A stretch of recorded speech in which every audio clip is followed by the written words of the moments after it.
Okay, let's see. Today it's Thursday, August 27th of 2020, and it's 10 p.m. I just had a banana. Just woke up from a little nap. I had a banana and a piece of pie.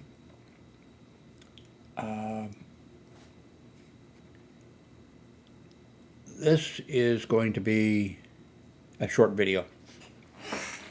I mentioned in a video a few days ago that, well, let me go back. About 10 years ago, I had a pacemaker put in, and a month or two ago, well, when I had the pacemaker put in, every 3 months I had to send, and you might have seen some videos of me sending the data uh, wirelessly uh, from the pacemaker, all the information from the pacemaker, battery, how it's been running, anything abnormal, that type of stuff.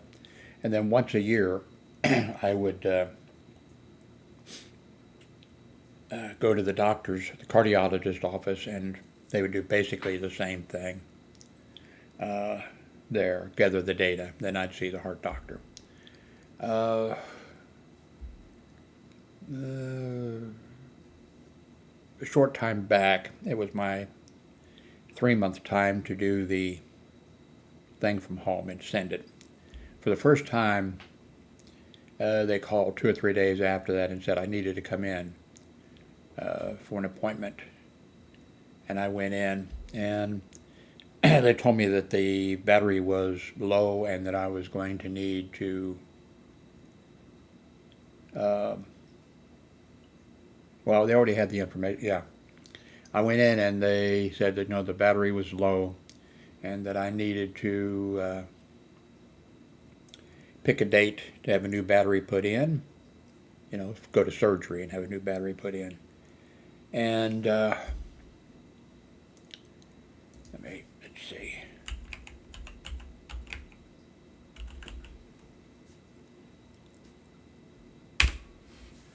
Um,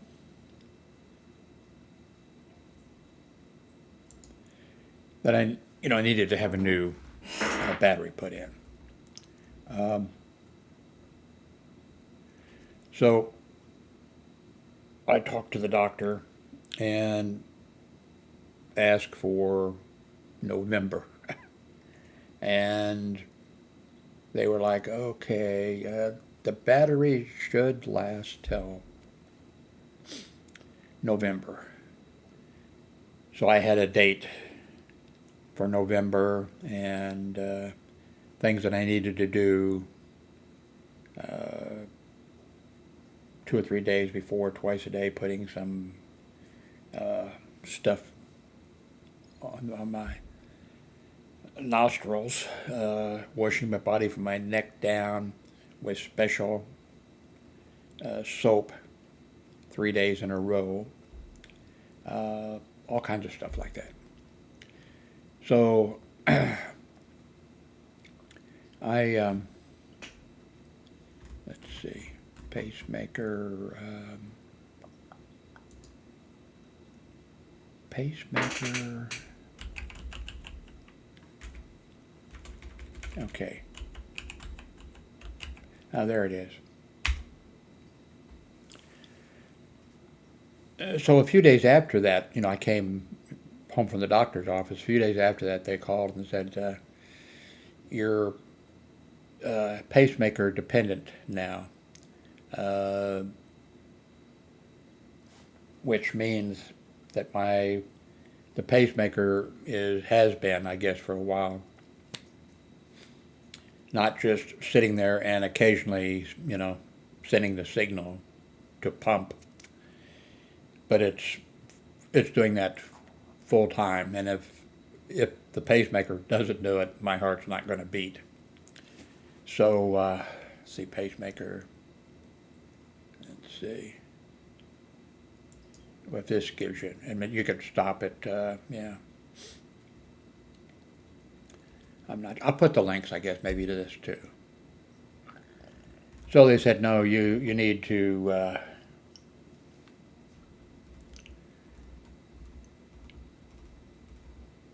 we need to change your appointment and make it sooner. Because with you depending on the pacemaker to keep your heart beating, they don't want to push it, you know. They don't want to have the battery go out too soon.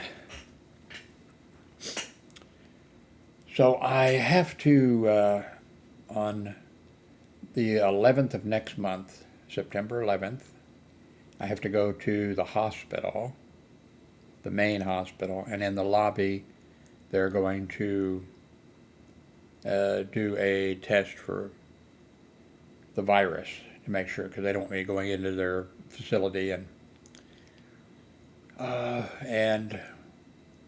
then I will have my operation. I'll go to have the pacemaker, the battery removed and a new one put in on the 15th of next month. I go in at 6 a.m. in the morning. I can't eat or drink anything after midnight. And then I go in at 6 a.m. in the morning. About 8 a.m. I go into surgery and they take out the old battery and they put in a new battery. And then I go to a room on the unit that they have, not like a recovery room where they push you over out of there, for a while, but actually to a room, be hooked up and monitored and not moving really, for I forget how long. Just laying there and not moving, not putting my arm up and all that kind of stuff. And they'll monitor and make sure that everything's okay, and then I'll be sent home. So, I'm guessing 2 o'clock in the afternoon, 4 o'clock in the afternoon, or something like that, I'll be sent home. Now, maybe because I'm 100% dependent on that pacemaker, maybe they might decide to keep me till the next day or something. I don't know. That's the update. So that's it. Let's see. Pacemaker dependency can be defined as the risk of serious injury or death from sudden pacemaker failure, an event more dangerous than progressive rate decrease. The aim of this study was to evaluate the incidence of pacemaker dependency during long-term follow-up pacing system implantation. Okay. And I don't know. Conclusions down here. In our study, PD occurred very rarely, being found in 2.1% of all patients. Patients with AVB have a significant higher incidence of pacemaker dependency than patients with SSS or AF. Temporary pacing prior to pacemaking implantation and previous myocardial infarction indicates a patient at risk of pacemaker dependency development. So, oh, good. Now I haven't had any. I hadn't had anything implanted prior to when they put the pacemaker in me. I hadn't had any myocardial infractions or anything like that. But I guess I'm in a 2.1% of patients who become totally 100%, I guess. This is over my pay grade, but anyway. Let me, since I've got you here, what else? It's 10 o'clock at night, so I guess the Republican convention is all over. Thank God. I didn't watch any of the Democratic convention, and I didn't watch any of the Republican convention.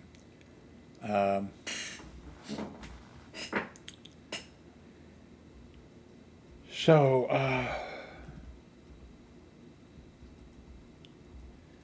Something I guess I'm going to mention is, or am I? I don't know.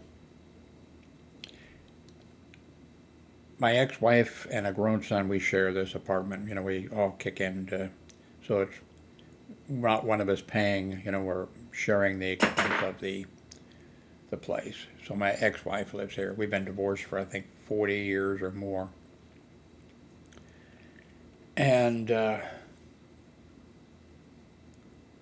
and I hate all the television shows that she watches. But I mean, we have our separate areas, so I don't have to. Well, I do. She has a living room area, or the dining room and kitchen area, and then of course she has in the living room. She has a computer set up and everything also. But I mean, when I go in to get something out of the refrigerator, food or pie or whatever, I see what she has on TV. She watches the worst movies, and then some of them are so bad she just wants to tell me about them. And I don't like any of the kind of movies that she likes, and she doesn't like any of the kind that I watch. Um, because of the political situation, everything going on, we've started talking. I think neither one of us wants to, but the news comes up, and she knows absolutely nothing about politics and has no interest in politics, but because of the situation. And so I told her in the very beginning, I said, one of the best TV series ever, The West Wing. I said, you should really watch it. And she watched a few minutes of the first episode and said, I'm not watching that. Too much talking. And so ever since then, every time something comes up that she asks a question or makes a statement or whatever, I'll say, that's all covered in The West Wing. They covered that. Sometimes I'll even say, give a little example. They covered that in the way, And it is. I mean, some of the stuff that happened in the West Wing TV show, actually happened after the, we have had happened after that, and the government shut down and all this kind of stuff. But and then with the issues of police officers shooting black people and all this type of stuff that comes up, she brings it up, and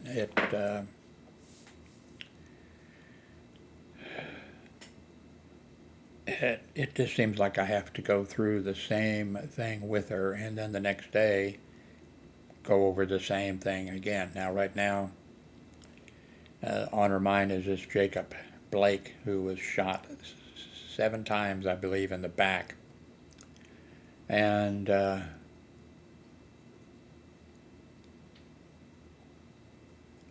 like she'll say, they had no reason to shoot him. And I said, we need to wait for I said, it doesn't look, but I said, we need to wait for everything to come out, all the investigation, all the fact checking, everything has to come out.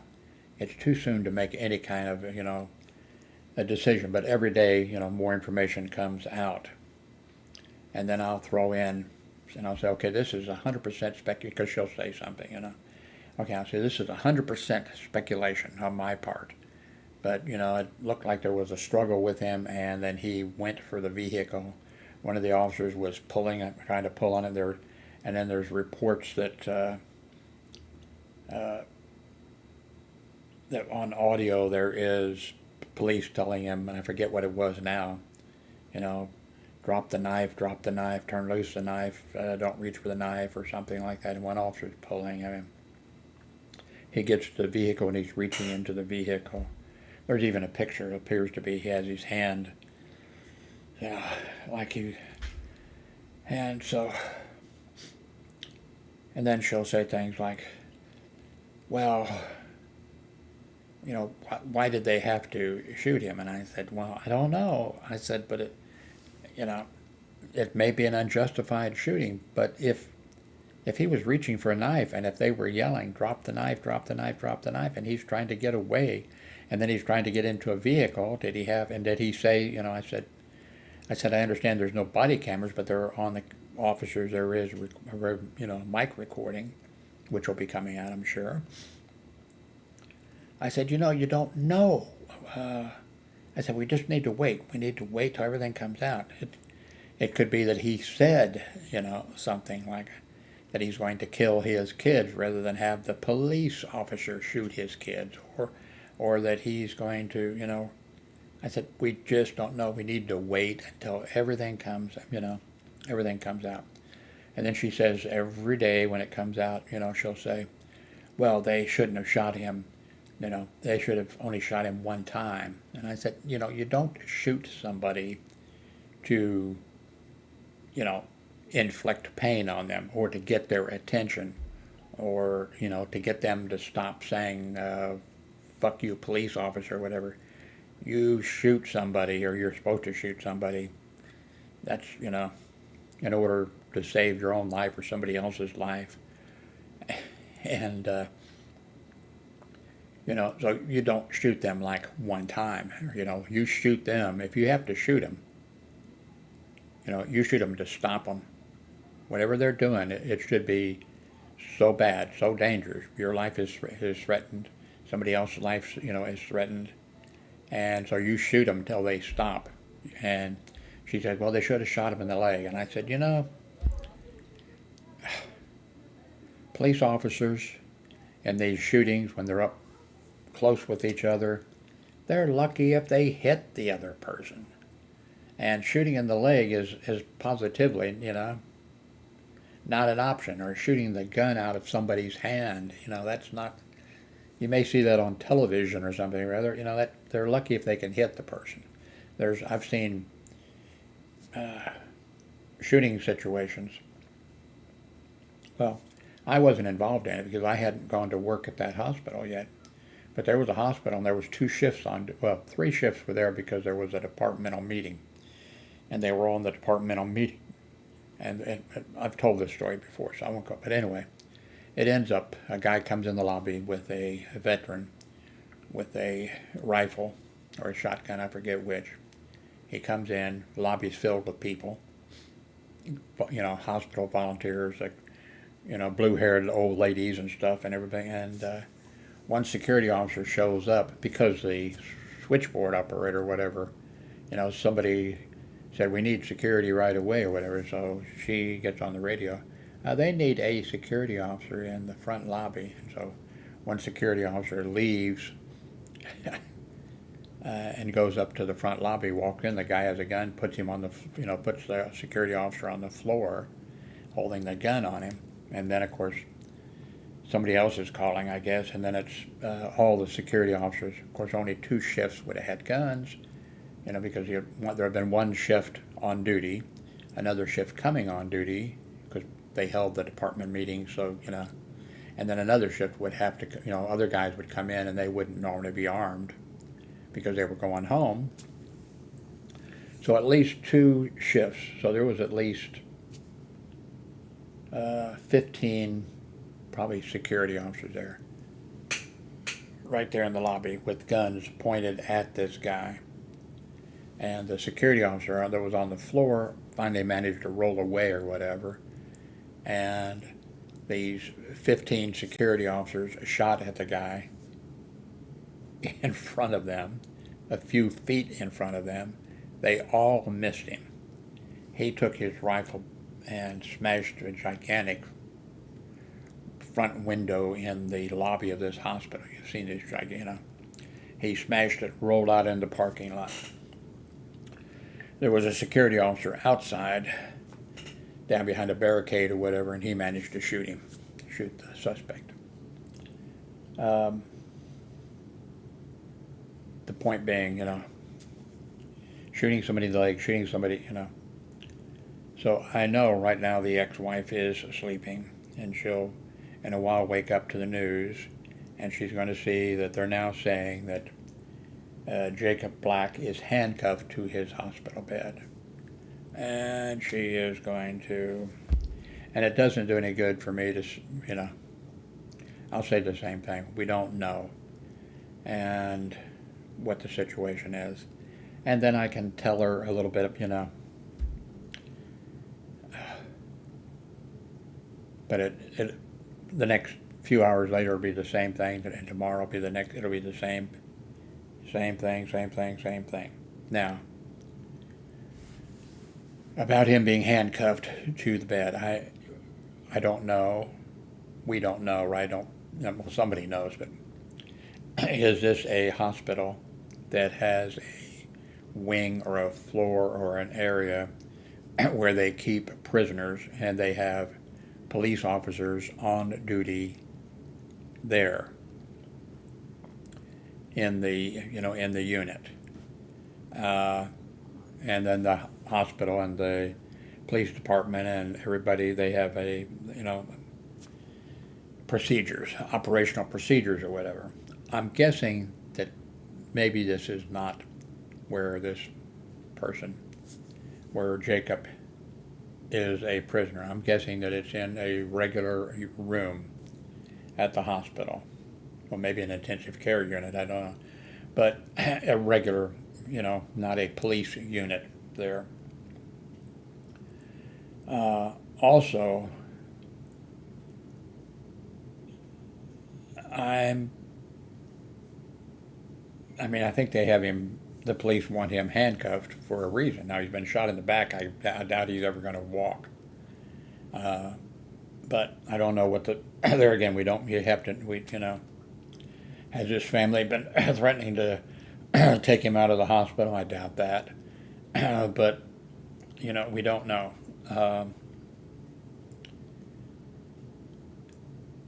So now, if this is a regular room in the hospital and he is handcuffed to the bed, I've had to deal with this issue multiple times before at multiple hospitals that I worked at, and I worked hospital security for 30 years. Okay, if he is, handcuffed,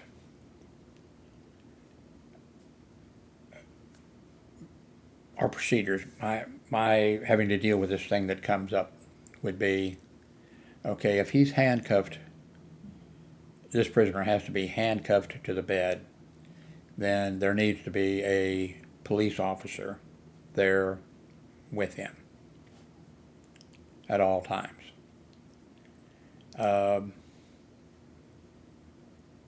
Now you'll get, security. No, if he's going to be handcuffed to the bed, then there needs to be a police officer with him at all times. Now they can put a police, I'm sure they do, have a police hold on him, and security can be is notified and what have you. But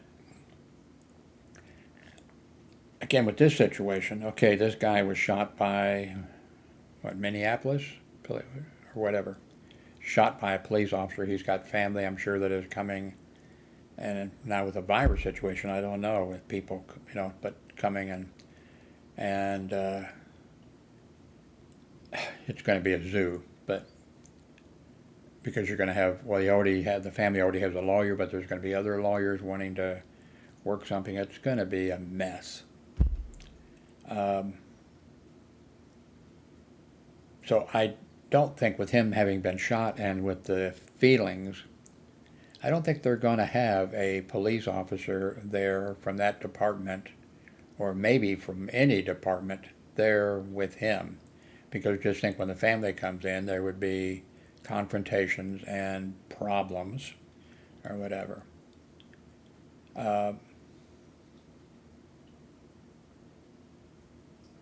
Now,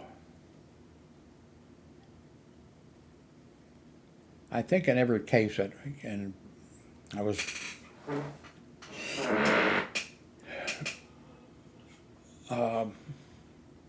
now why this is different than somebody coming into the emergency room that's handcuffed by the police, and the I've had to deal with those. That's a little bit different situation. I've mentioned, I think, a couple of those situations. Let's go back to this one, though. So I doubt there's a police officer there with him, because when the family comes in and whatever, it would be problems. You'd have to have security there because of those people being there, because of the police officer being there, and because of the other people being there.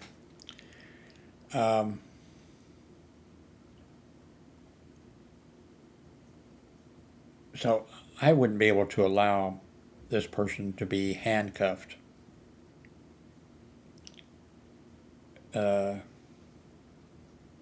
and not have a police officer there. Um, if if a fire it was to break out, and I've had that happen. Uh, if a fire were to break out and this person is handcuffed, uh, that's a danger. Um, Also, if the patient is handcuffed, uh, if the patient codes or if there's some type of medical emergency, the staff have to be able to uh, do CPR or put the bed in a certain position for various procedures and things and all that type of stuff. And the handcuffs would be a problem. So I don't know what the situation is, but my ex-wife is going to, and when I try to simplify it and say, here's the situations that I dealt with, and it's still not going to, then the next few hours later, she's going to, and so. Had a patient I had a bunch of patients that came in. Had one guy that came into the hospital. I was the only security officer working at this hospital, and it took 2 or 3 departments because it was in an area of a small hospital out in not a lot of police officers in the area, and it took the Raymore police officers that was on duty, Cass County Sheriff's deputy to respond. I'm not sure if a highway patrol officer happened to be in the area, but Belton Police Department sent over some officers, and it took 3, and then they sent this guy to the hospital I was at. And he comes in, and the paramedics had him on a backboard, of course, and they had another backboard on top of him and had him, whatever. And no police officers had showed up, of course, yet. And so, I went in and talked to the guy. Hey, doctor's going to need to see you. He really can't check you the way you're on these backboards and everything. I'm going to take the backboard off if you tell me I'm not going to have any kind of trouble from you. If I have any kind of trouble from you, you're going to be sorry. Are you going to be okay? And he said, I'll be fine. I won't cause you any trouble, officer. So I took the backboards off, and I think I took the handcuffs off him, I think, too, if I remember correctly. And then when his wife showed up, I talked to her, and she said he had a drinking problem, and I explained to her that the hospital once a week had a Alcoholics Anonymous group that met right there in this small hospital. And I said, do you want me to get the phone number and whatever? And she said, yes, please. I went over and got it from the nursing station and whatever, and I gave her the information. He came back as a patient for something not related to alcohol or trouble. He came back, and he remembered me, and he came over, and I think he had his wife with him, and they thanked me. He was attending the AA meetings and wasn't doing any drinking, and everything was okay. At another hospital that I worked at, had the same situation, except that was in 3 major police departments had to respond officers to help restrain this guy that was fighting. And he came in, and he was, they left, all the police officers left because we had hospital security. There would have been that hospital, at the most 3 of us on duty, maybe just 2. But, and I was the only one actually there in the emergency room with him. And he was handcuffed. And the nurses told me that the ER doctor will not treat him with handcuffs on, and that I have to, go take the handcuffs off of him. So I went over to the ER doctor, and I said, Doctor, it took officers from 3 police departments to get him restrained, He's making threats and he's being an asshole. I said, so I'm not going to take the handcuffs off of him. And I said, but I'll give you the key, and you can go over and take the handcuffs off of him, and I'll stand right over here and watch. And the doctor said, no, he'll be okay. We'll leave the handcuffs on him, and I'll treat him. So you have, and there's other, but I don't know what's going on, but I'm so tired of all this. I'm so tired of political dissension. The way our system is not functioning the way it should function. I'm tired of, especially the Republicans. I'm a liberal Democrat, especially the Republicans, but I'm tired of government not working the way it should and everybody being so angry and upset with each other and everybody, and I'm especially tired of the current administration. But, we've got the virus, we've got an incompetent president, and he's appointed incompetent people. And now we have, these police shootings and these things that have been happening forever I'm not sure they're happening any more often, but I think people are sick and tired of it, and they want things to work better, and they don't want the kind of things that have been happening to happen. And we've got so many people that are polarized on this issue. I'm just so tired of it.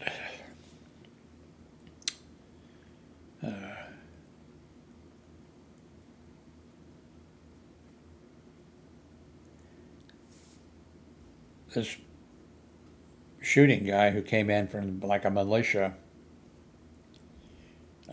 Wow, what a mess.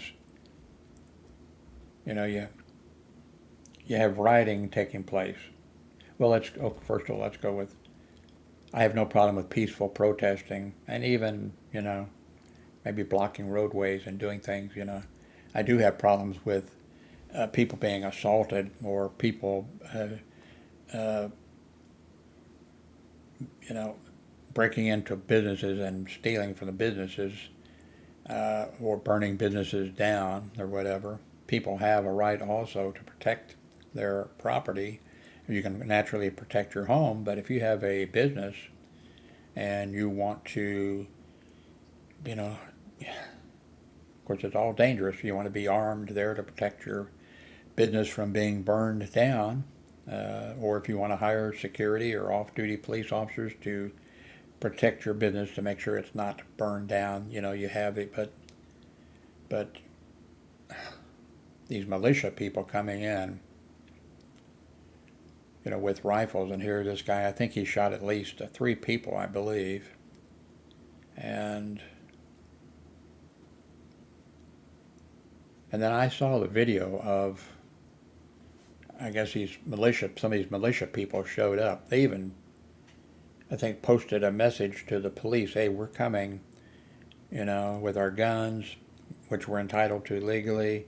Please don't tell us, that we need to leave or we'll be arrested. We're coming to, I don't know what, protect businesses or law and order or do something. And then they show up, and then I saw the video of a armored police vehicle, pulling up, and these militia guys are there with their assault rifles or whatever kind of rifles they have. And the police saying, do you guys need any water? And yeah, we could use some water. And then the police throw them some, drinking water in bottles, whatever. And then right after that, one of these guys shoots 3 people, I think. One of these militia people shoot, People have a right to protest, but there isn't any right to protest and, assault people or burn down, businesses. So we just need good people in from the very from the presidency of the United States all the way down to everybody needs to be competent, know their job and how to do it, and be trained and held, responsible. Oh, and I just hope you don't have an ex-wife or a family member that you have to try to explain things to, which doesn't do any, because I have to do it over again. Anyway, thank you very much for watching.